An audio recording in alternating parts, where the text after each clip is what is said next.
السلام عليكم، مرحبا بكم من جديد. لا تنسوا الصلاة والسلام على سيدنا محمد وعلى آله وصحبه أجمعين.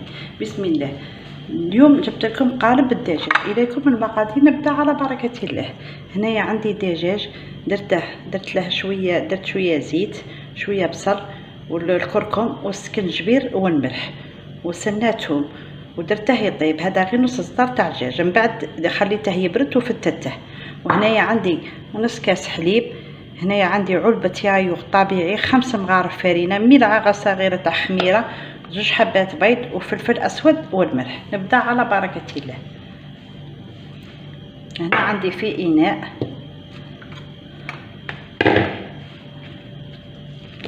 هنا نديرو 2 حبات بيض،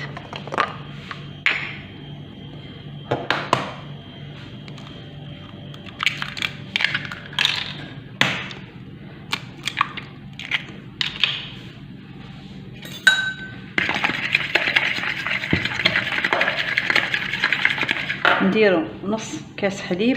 هذا الوصفة توجدوها بسرعة ويجي واحد الكاك الدجاج ولا اروع.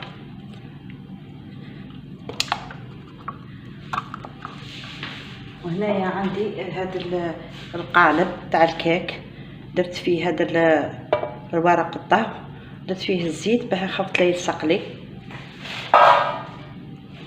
نخلط اليايوغ مع ونزيدو الفارينة،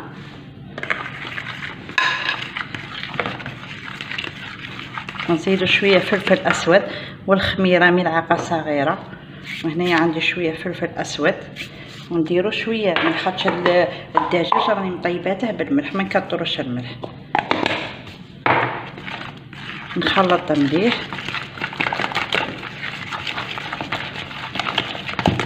وانا هذا درت معاه بطاطا، باغي نقلي معاه بطاطا.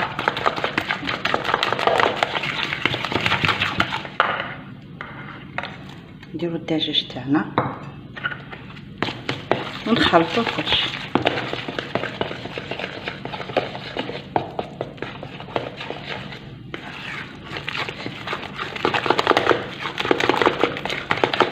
راني خلطت كلشي. دوك نجيب الخليط تاعي، القالب، نفرغ فيه هذا الخليط، نفرغ هذا الخليط هنا في هذا القالب. راني سخنت الفرن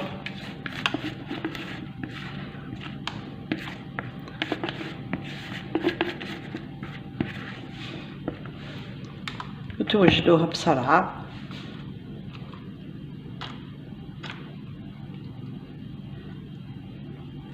هنا عندي هذا الزيتون شبحه بيه،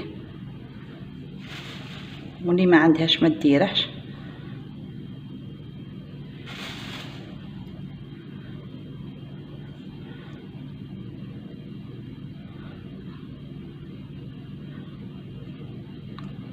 ندخلها للفرن يطيب، ومن بعد نرجع لكم باش تشوفوا الوصفة جاهزة.